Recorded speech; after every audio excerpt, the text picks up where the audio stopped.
What's your opinion, Andrew? How many bodies can a girl have before she can no longer pair bond, in your personal opinion? What is pair bonding? That's a good question. Genuinely be in love with and genuinely obsessed with. Yes. Okay. I would argue a woman can only truly deeply fall in love 1, 2, max, maybe 3 times. Would you agree? Yes. I agree. 100%. You fall in love once, you can only truly, deeply, with all of your heart, fall in love 1, 2, maybe max 3 times, and after that, it just doesn't feel the same anymore. I don't think women can fall in love over and over again. The point I'm making is women can only fall in love 1, 2, let's assume 3 times. Yep. A man can fall in love over and over and over and over. If a woman sleeps with 20 or 30 or 40 or 50 men, and then the perfect man comes along who's very nice to her and treats her well, etc., because of what I just discussed earlier with the fact that people argue and nothing's perfect and she has unlimited options, she's likely to cheat on that guy and eventually leave him. Whereas if a man sleeps with 50 women and then the perfect little virgin angel who obeys him and does everything he says comes along, he's going to be obsessed with her. He's going to fall in love with her completely and utterly. Men can fall in love at any point during their sexual history. Women get 1, 2, 3 shots max. Yep. Then they die inside. Their hearts die inside and they become gold diggers. It's true. This is the, guys, this is the current cycle of society. The current cycle of society is this. Men and women fall in love at a young age, teenage love, whatever. It doesn't work because young age never works, right? People used to get married back then. No one gets married anymore. Right. And if you don't get married, you don't have a kid young, it's going to end. Then they go out there, they find another guy they like, they fall in love. And then eventually he cheats, so they leave him. Then they get another guy. And that works for a while, and then it breaks up. Break up, go through a guy, break up, go through a guy. Most hoes don't even want to be hoes. They just keep going looking for this impossible standard that they see on Instagram. I want a man who brings me a G-Wagon full of roses and never cheats and flies me on jets and he's 6'8" and makes $10 million a month. That's what I want. That's what I deserve, girl. I saw on TikTok. And they go through life looking for this unrealistic bullshit. They don't even mean to be whores. They're just going from dude to dude trying to find something that doesn't exist. And eventually, after they've had enough, their heart dies and they think, fuck it, I'll just chase the bag. And then they become gold diggers. That's the current cycle of society on repeat. That's all that's happening. First things, relationships. Relationships between women and men, friends, not sexual, are transactional. Business relationships are transactional. Relationships between countries are transactional. This idea that there's anything that keeps any type of relationship functioning besides transaction is false. So what matters is transaction. I'm friends with Myron and Fresh. They gain from me, I gain from them. It's equal, it's transactional. You're friends with girls, it's transactional. There's no such thing as being with someone and only giving or only getting. Everybody goes both ways. It's exactly the same in a relationship between a man and a woman. So what I'm saying to you is, sure, in the idea that the man's paying half the bills, the woman's paying half the bills, she ain't really getting much from him, he ain't much better than her, he can't really educate her, she has to do a lot of shit herself, she has to treat him like she treats her kids, yelling at him to put the video games down, he's a bit of a loser, whatever. Of course, that's a different type of scenario than a man who has all his shit together, because the transaction's completely different. It's transactional, and what I'm saying to you, and that's the only scenario I'm describing, if a man is providing the entire world, like many rich men do, giving you everything, trips to Saint-Tropez and private jets and all your dreams are coming true, then it's a transaction. And what is he getting back? What he is getting back is not nearly as much as he's giving. So the least a woman can give him is some freedom. Why is it so important what a woman's body count is and not a man's? Firstly, women get pregnant, men don't get pregnant. This is the most important. But this is actually very important because for the longest period of human history, up until very modern times with birth control, etc., if a woman had sex with a man, she might be out of the dating market forever. So she needs to be a lot more careful with who she sleeps with than a man does. Because a man can have sex with a woman, she can get pregnant. The man's not out of the dating market. The man can just bounce if he so decides. That's the first thing. It's biological, it's very important. Secondly, from a societal perspective, women, for a very long time, have been praised for their chastity or as close to it as possible. This is why all of society was built. Why do you wear a white dress at a wedding? You know why? Purity. Beauty. You're supposed to be a virgin, to be honest. And no one is. But you're supposed to be, right? But why? But why? Why? I'll tell you why. Because for the longest period of human history, the only way I could ensure paternity of a child is if my wife was a virgin. How am I going to know that kid's mine? Let's say we live in some country where everyone looks the same, right? I'm Chinese. Chinese baby comes out. How do I know that Chinese baby's mine? Now we have DNA tests. All right, cool. But humans have evolved over thousands of years, right?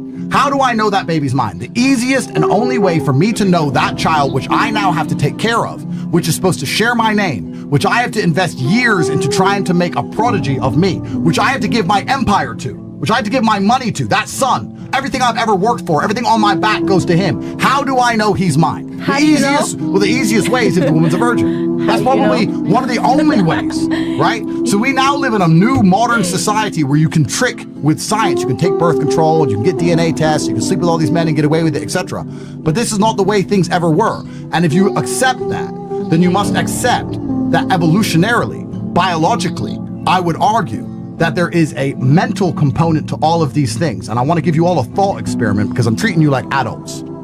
If I told you, here's a girl, you've never met her, and she's had sex with 1,000 men, do you imagine her to be a rational, stable girl, or do you imagine her to be crazy? So let's approach this as professionals. Here's the point. In history, if a woman slept with a man and she got pregnant, she was with that man forever. That was it. There was no birth control, there's no DNA test. Correct. Women are not prepared mentally to go through endless breakups. They sleep with a guy, they have a kid, they're stuck with that guy forever. Men, since the dawn of time, have been sleeping with different women. We're evolved for it. Women aren't. A woman cannot go through life having endless sex with loads of different men and not take genuine mental damage. They end up fucking crazy, they end up on antidepressants, they end up being alcoholics. Any woman who sleeps with 100 men ends up literally nuts. You're not evolved to do that. And if you find a woman who has done it, talk to her for 5 minutes. You'd be like, bitch, you're nuts. Can I offer That's something? the truth. Do you believe a woman can have sex with 1,000 men and retain her sanity? No. This is a simple yes or no question. No. Because I know men who have slept with 1,000 women and they're fine. Can a woman sleep with 1,000 different men and retain her sanity and happiness as an individual? It's a yes or no question. No, not even 100 in my opinion. You'll Not lose even your- 100. You'll lose your fucking mind. You're not evolved to go through breakups. You're not evolved to do this. You're supposed to have sex with a man, get pregnant, be with that man. You're not supposed to be sleeping with a new man every 3 months. You are evolutionarily designed to find a man who can provide for you when you are pregnant. That is why you want to be with a man who has more money than you, because when you have sex with him, your body knows you're supposed to be getting pregnant, and you don't want to be pregnant, unable to work, unable to move, with a man who cannot take care of you. That is why you are naturally attracted to men who can afford to take care of you if you don't work yourself. That is why. Do you think that women also, like, on some level are evaluating if someone's intelligent? Like, do they want to procreate? Absolutely. I think, yeah. Absolutely. I think, you know, there's a lot of reasons why a woman will want to have children with a man. Of course. I'm not saying that women are not attracted to a man's mind. Oh, but because if they're signaling that they have resources, I think that naturally would mean that they're intelligent. Well, money Right? is the only game Yeah. that everyone on the planet is playing. Please understand this. There is not a single person alive who doesn't, on any country in the world, who isn't trying to make money and is being forced to spend money. This economic game we are all thrust into the second we are born. This is the game with every single person on earth as a player. So if you find somebody with a whole bunch of money, of course, they have to be a little bit smarter than the average guy. That's another reason why it's very attractive. It's the #1 score counter. Like, we can talk about IQ, Mensa, all this shit. Really, does it fucking matter? If my IQ is 200 or 100, who gives a fuck? I'm rich. Who gives a fuck? And if someone sits here and goes, I got higher IQ than you, I'll say you're poor. So who gives a shit? The scorecard is cash. And in the world of men, it's the biggest scorecard. We get up every day, early in the morning, we go out there into the world, and we try our very best to make money. You made a point earlier about your men having no ambition and not trying and all these things, and that's the point I made back, counter to it. If he's actually doing anything with his life, it's going to involve making money. It's all men do. That's all we're supposed to do. We're supposed to gather resource, and we're supposed to gather resource primarily so that we can attract a female and for her to know that if she gets pregnant, her bills are paid. Yeah. And that's why women are naturally attracted to men who have enough money to do that. Masculine loyalty is shown through protection and provision. I can have 10 women having my children, all driving Bentleys, all in mansions, all protected, all provided for. It's not so about I that. show my it actually is. It's not. It's And about I'll love. prove it to you. I'll It's prove it about to you. love. Let me prove it to you. Marriage is not sitting there doing couple TikToks like a faggot. Marriage is not walking up and down the aisle with a dress on and being publicly humiliated on Instagram. Marriage is protection and provision. I am your husband if I pay your bills, keep you alive, and nobody can touch you. That makes me your husband. I can have 10 women with my babies because of the amount of money I have and my capabilities in 10 different mansions with 10 different security teams driving 10 different Bentleys. That is my goal. My goal is children. I'm not out here trying to date for no reason. So we're not shit. It's not that you're not Women shit. are not nothing. No, No. you're actually the most important thing on the planet because you give the most important thing on the planet, which is children. then- Do you know what would be very disrespectful for me to do to a woman? To take her, to date her, to fuck her all over the place left and right, not give her a kid, and bounce. You know what would be disrespectful for me to do to a woman? To buy pictures of her pussy for 99 cents. That's disrespectful. Taking a woman and making her an honest person, giving her a beautiful child, making sure she never has to worry about another bill for the rest of her human life. Sheesh. Any problem, she calls me, ever. She gets holidays all around the world on private planes. She gets beautiful kids. She gets to look into their eyes, and they love her back. I'm not disrespecting women. I'm doing the absolute opposite. The men out here who are just fucking you and dumping you don't give a fuck about you. That's disrespect. Every man you've slept with who didn't give you a kid, didn't pay your bills, didn't put you in a house, he disrespected you. Back. Actually, women are very blessed, and God has given you a superpower. Women look for the ability of a man to protect and provide, which includes financial. Men look for naivety because it's attractive, and lack of experiences in the world, and submissiveness, and loyalty. I'm telling you what men look for. I'm telling you, we look for completely different things. Give a fuck. I feel like a lot of men don't like that though. Like being naive, a lot of men don't like stupid women. When I say naive, what I mean is there's something that men find attractive in the world. And let me explain it to you, because I'm a man. Men like being your vessel to the world. So I'll give you an example. Not to brag, but I own a plane. If I meet a brand new girl and she gets on my jet and she goes, I like flying private, I'm going to go, who the f*** you been flying private with? Yep. You silly bitch. If I get on, she goes, I've never been on a private plane before. I'm like, wife. Men want to show you the world. We don't want you to have already seen it, because if we know you've already seen it, guess what we know? A man showed you. And we don't like it. Let me give you a very simple example, and women don't understand this because women do this all the time. Most women have no idea what men find attractive. Let me give you an example. When women have those Instagram feeds with all their traveling, and they think they look cool, Turks and Caicos, Dubai, and they have all the pretty pictures in the bikini, and there's no man in the pictures, just them. Only them. We just scroll up and down and go, whore. A man took her to every single one of those places. If I take her on holiday, she ain't gonna appreciate it. She's seen the world. She's been fucking everywhere. Unattractive. If I find a girl who only has selfies in her bedroom, I'm like, I can show her things. Because, you know, and it's not because I'm a bad person. It's because all my money and all my effort, my $32 million that went into buying my plane, all I want is her to smile. I don't want her to get on there and think it's normal. I want her to go, wow, this is really cool. How did you get a plane? I want to say, oh, well, you know, I want to tell the story. I want to be the man. That's why. So when I say naivety, I'm saying if you find a girl who's experienced so many things and done so much, this is the mistake girls make. They want a girl who's experienced to bed. No, we don't. If I start getting head off a chick and she's too good at it, it makes me feel sick. I'm like, how the fuck, where did you learn this shit? Get the fuck out of here. Everyone goes, you wouldn't want a virgin who's crap in bed. You know what? Fine. At least I know she ain't been left and right by God knows who. There you go. Actually. So when I say naivety is attractive, we want to be your vessel to the world. We want to show you things, and we want you to feel appreciative for us showing them to you. That number one thing we want from a woman is her to say, thank you. Thank you for showing me that. I've never seen that before. Wow. That is what men find attractive. Men don't give a fuck how much money you make. Men don't give a fuck what experience you have in bed. In fact, it's actually repulsive. Men don't want you to have been all around the world. All that crap you think men are interested in is actually a turnoff. All of it. If you were to sit and say to a man, I haven't seen anything. I haven't been anywhere. My dad wouldn't let me. I'm waiting for my boyfriend to show me things. I've never been on a private plane. I've never been in a Lamborghini. I've never been to the club. I don't know. I'm not allowed because my dad won't let me. But when I meet the right man, he's going to let me go. Wifey.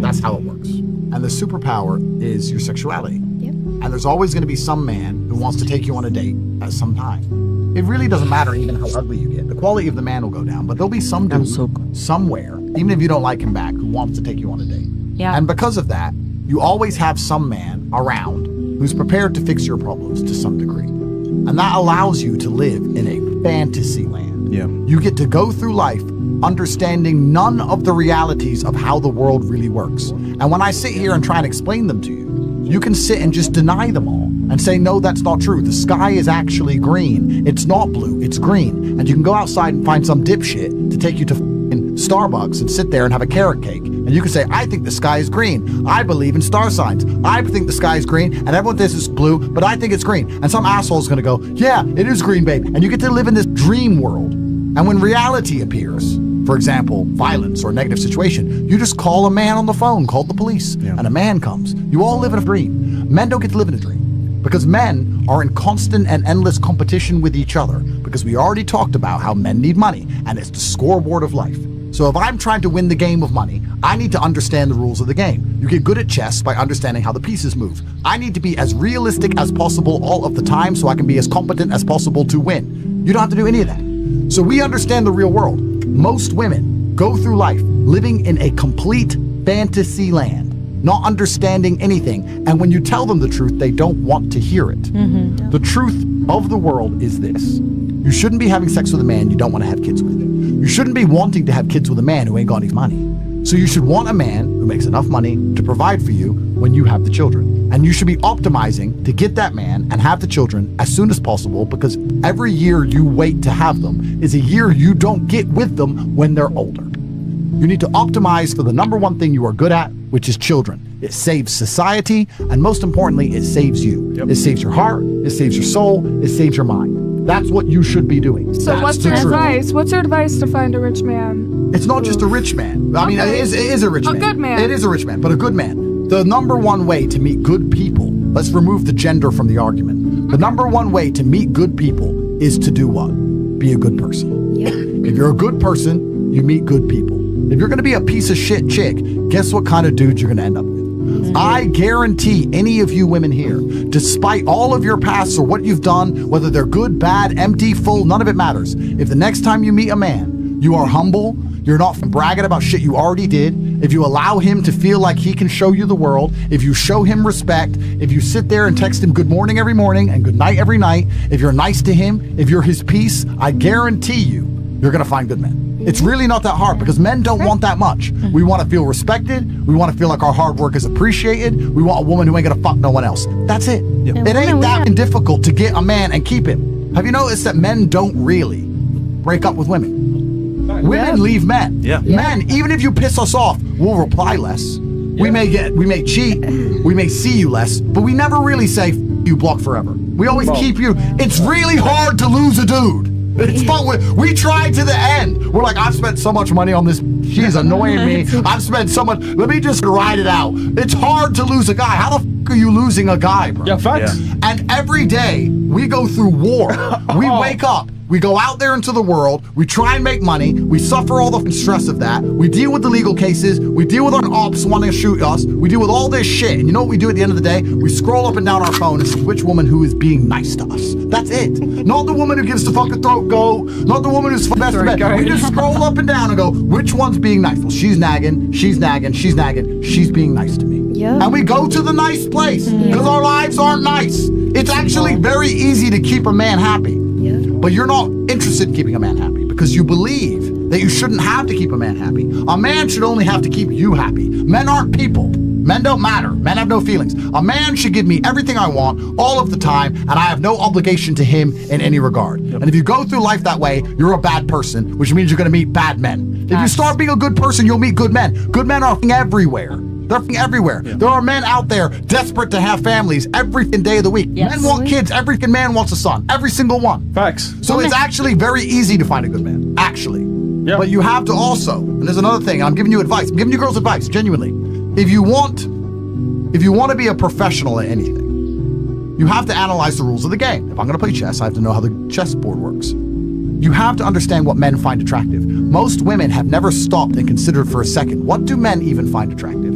What do men even like? Okay, you understand the makeup. You understand the looks. But what about personality? Intelligence. No, but what about personality? Men don't care about intelligence. My personality is my favorite part about myself. Okay, but when I was explaining that men want to be the vessels of the world, that never crossed your mind. Let me give you some advice. If you get in a man's car and it's a BMW, it's a BMW. It's not a Lambo. It's not a Bugatti. It's a BMW. Just be like, wow, this is a really nice car. I haven't been in a car like this before. I guarantee he'd be blowing up your phone, because you know what every other says when she gets in there? My ex had a Lambo. He's like, oh, so I'm inferior to your ex? I just picked you up on day one, and now I'm in second place to some guy who already came on your face? Why am I here then? Why am I here? How about you get the out? You know what? Every time I picked up a woman, I would take my McLaren. And I would take my McLaren specifically because the handle's on the top and the doors open up. And I would park outside her house, and I would sit on my phone and ignore her for a few seconds as she came up to the door to see if she knew how to open it. If she knew how to bust open that McLaren door, I was like, nah, dropping her off quick. When she was like, oh, help, I'm confused. I'm like, all right, okay, champion one of these. And I let her in. Because I don't want a girl who's been in some other dude's McLaren. I want to show her the world. That's the point. Yeah. So a lot of women also are so obsessed because women are narcissistic, as we described earlier, because society and your biology has evolved you to be narcissistic. It's not even your fault. You will sit there with a man on a date. Yeah, and I traveled the world. I've been so many places. I love new experiences. And yeah, I've done this and I've done that. And da-da-da. And the man's just sitting there the entire time going, you've done everything. What the is the point of you then? He wants to be like, you haven't seen anything. Me, with my meager income, with my meager, basic, normal income, can still show you things you have not seen. That allows me to feel like a king at least. The world doesn't see me like a king because I'm not a billionaire. My peers don't see me as a king because I got a normal job. All the kids on TikTok have Lambos. I'm just a normal dude with a BMW. I'm not a king to anyone, but I'm a king to you. I'm a king to you. So now I'm obsessed with you because you're the only avenue I have on this entire planet to feeling how I want to feel. That's how you get a man in love with you. But most women don't even sit and think, what do men find attractive? You know why? Because women don't give a I don't give a shit what men find attractive. I don't give a shit what's going to make a man obsessed with me. Because I can get pounded by some jerk or some jackass anytime I want. So I believe I'm desirable. Going to the club and getting silly by a guy who barely remembers your name doesn't mean you're desirable. You're desirable when a man takes you out of that bullshit, away from that trash, protects you, provides for you, cares for you, educates you, puts you in a house, gives you children. That's when you're desirable. You're not desirable because a man you. Men don't anything. You have to sit there and go, if I'm truly desirable, what's a man actually giving me that detriments him? That's when you're desirable. And that's how you're going to get a good man. You girls need to think and understand the reality of the world, because truthfully, in this up world as a woman, it is so easy to win. I say that life as a man is exceptionally difficult. I say the most beautiful and the most terrifying thing about being a man is you're born without value. Society doesn't care about you. You're only going to be cared about based on how useful you are. You have the chance to build yourself up and become a superhero if you're prepared to do the hard work and be indefatigable enough to never quit. But if you're going to stand around and wait for a handout, nobody's going to ever respect you. And I think that a lot of people have forgotten about how difficult and how competitive it is as a man. We're always in constant competition with each other. And it's your duty as a man to stand up and say, I want to be as important and strong and good-hearted and God-fearing as possible. And I need to work hard to achieve those things. And the dangerous thing about overly emotional men is that they're dangerous. They're genuinely dangerous. This is what's crazy. All these people who talk about toxic masculinity and how bad it is for men to be traditionally masculine. A traditionally masculine man does things he doesn't feel like doing because it is his duty to do them. He charges into the building because it is his duty. Not because he feels like it, because it is his duty. We're now teaching the new generation of men that they don't have duty and they can just act on their feelings and act how they feel, and they don't have to act as a man should. Do you know what happens when you get men who just act how they feel? You get school, you get violence, you get... Men who do not control their emotions are dangerous. If you find a man who is stoic, he's not going to hurt people. He's going to sit and think about his actions very carefully, and he's going to be a good man who protects and provides for his family. You find a man who just acts out on impulse and does whatever he feels like, you're going to find a dangerous man. Sitting here telling men to cry more and act with their feelings and it's okay to feel this way, that way, etc., and have no self-control. That is why we have the problems we have in the world. Absolutely not wrong. So when they talk about toxic masculinity, they have it completely inverse. Married 2 women, had a couple of kids. On its head. Completely and utterly wrong. We need to be teaching stoicism. We need to be teaching young men to understand that the world is very, very difficult. It's hard to be a man. You're going to feel bad sometimes. You just suck it up and perform anyway. Not to sit there and cry your eyes out or blame other people. Tough being a woman too in modern society. It's certainly tough being a woman, but I'm not a woman, so why would I speak on issues I do not understand? I'm a man. You can feel an empathy for women. I feel empathy, certainly, but I do not understand their issues. I'd say congratulations. I would genuinely say congratulations. If you're happy with that, and I know that's like a pretty normal setup. If you're happy with that, absolutely congratulations, and I don't look down on it. That's perfectly fine. But some men are just not born that way. Some men are born with something else inside of them, with a fire inside of them, which cannot be extinguished by beans on toast, TV at night, 9 to 5, sitting around with your wife. Some men are not. Some men are not satisfied with that. I know me as an individual, I could not be satisfied with that. That doesn't mean I look down on the people who are. Absolutely congratulations. But my time on the planet, I guarantee, will be more eventful. I will die with more stories. I would have made a bigger ripple in space-time because I refuse to comply with just the average, this is okay, you'll be happy with this, take it. I think a man should have absolutely no interest in whether he's actually happy. If I wake up and I'm unhappy, I will do the exact same things as if I am happy. I will go to the gym the same. I will work the same. How I feel has no impact on how I live my life. I don't think happiness as an index is a healthy view for a man to have on life success. success. For a man, if you're waking up and going, oh, am I happy? Am I not? You're looking at life wrong. I think of a man, if you put happiness if you move it down the scale, right? And you start looking at, am I successful? Am I competent? Am I achieving things? Am I respected? If you start to look at these indicators of your life, you're going to end up being happier without actually analyzing if you're happy or not. So for me, I understood very, very well that $500,000 a month is good, but $1 million a month is better. And I also very, very much understood that as soon as you stop pushing forward, as soon as you go stagnant, you're dying. Right? As soon as you stay in one place, you're slowly on the way down. Bro, if there was a golden tap that unlimited money and you had buckets and you took one bucket of money, would you just take that bucket or would you run back and get another bucket and run back and run? I couldn't stop. I couldn't sleep. I remember walking to sixth form college. I was 16 or 17 with my 4 friends and a Ferrari burnt past us. I said to my boys, I was like, man, how'd that guy get that car? And they're like, don't know. I was like, doesn't that annoy you? I'm like, why would it annoy me?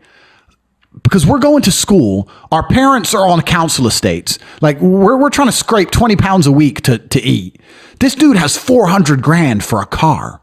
Doesn't that aggravate you? Doesn't that show you that there's something about the world you do not understand? That you're missing something? And they're all like, not really. And they're all the dudes who are right now at home, 9 to 5. I was never that guy. I was pissed off for weeks because I saw some dude in his Ferrari. Do you understand? I was like, no, I have to. So now when I push my Ferrari, I'm like, this is the full circle.